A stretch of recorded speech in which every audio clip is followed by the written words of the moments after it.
Conventions ہیں جس کا پاکستان سگنیٹری ہے اس کا بھی پتہ ہے. تو یقینی طور پر اب جسٹس سرفراز ڈوگر صاحب کو پہلے وکیل بھی رہے ہوں گے, پھر اب جج بھی ہیں, کبھی نہ کبھی اس طرح کے کیسز سامنے آتے رہے ہوں گے, خود نہیں پڑھا ہوگا تو کولیگز ہوتے ہیں نا, کوئی بیٹھ کے ڈسکشن میں بہت ساری چیزیں ہوتی ہیں تو سنی بھی ہوں گی. اس کے باوجود بھی اگر وہ ایک خاتون وکیل کو کہتے ہیں کہ ہادی صاحب یعنی شور صاحب اپنی بیوی کو سمجھائیے, کہیں میں نے اسے پکڑ لیا نا, تو پھر بات وہی ہے جو انہوں نے یاہی آفریدی صاحب کے سامنے کہی تھی. تو بہرحال جس قسم کے الفاظ استعمال کیے آج چیف جسٹس سرفراز ڈوگر نے, اگر صرف میں یہ کہوں کہ وہ قابل مذمت ہے, صرف یہ کہوں کہ وہ کسی بھی طور قابل قبول نہیں ہے, میں کہوں گا کہ وہ شرمناک ترین, وہ شرمناک ہیں. میں سے زیادہ سخت الفاظ استعمال کرنا نہیں چاہتی, لیکن تف ہے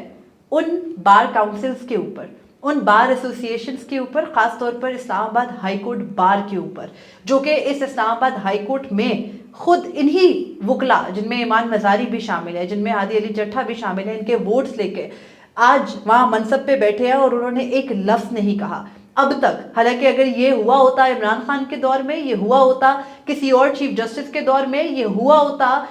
اس سے پہلے والے جو عدالتی ادوار تھے ان کے اندر, تو جو کچھ اب تک کر لیا ہوتا ہمارے جو ہے وہ لیفٹ سائڈ کی وہ جو لیفٹسٹ مختلف ایکٹیوسٹ ہیں انہوں نے, سول سوسائٹی نے, اور پھر جو وکلا کی تنظیمیں ہیں, اور سپریم کورٹ بار ہے, اور پاکستان بار ہے, اور اسلام آباد ہائی کورٹ بار ہے, جو واویلا اب تک مچ چکا ہوتا, معافی کے مطالبے کیے جا رہے ہوتے, وہ ایک الگ کہانی ہوتی. لیکن یہاں سب چپ سادھ لیں گے. چپ کس کے سامنے سادھی جاتی ہے, کس کے سامنے بولنے سے ڈرا جاتا ہے؟ ڈکٹیٹر کے. اور وہی الفاظ جب ان کو آئینہ دکھایا گیا تو بالکل درست بات ہے کہ انہوں نے اپنے چہرے کو درست کرنے کے بجائے آئینہ ہی توڑنا بہتر سمجھا. مجھے وسیم ملک کو اجازت دیجیے, اللہ حافظ. اپنے فیڈ بیک سے ضرور آگاہ کیجیے.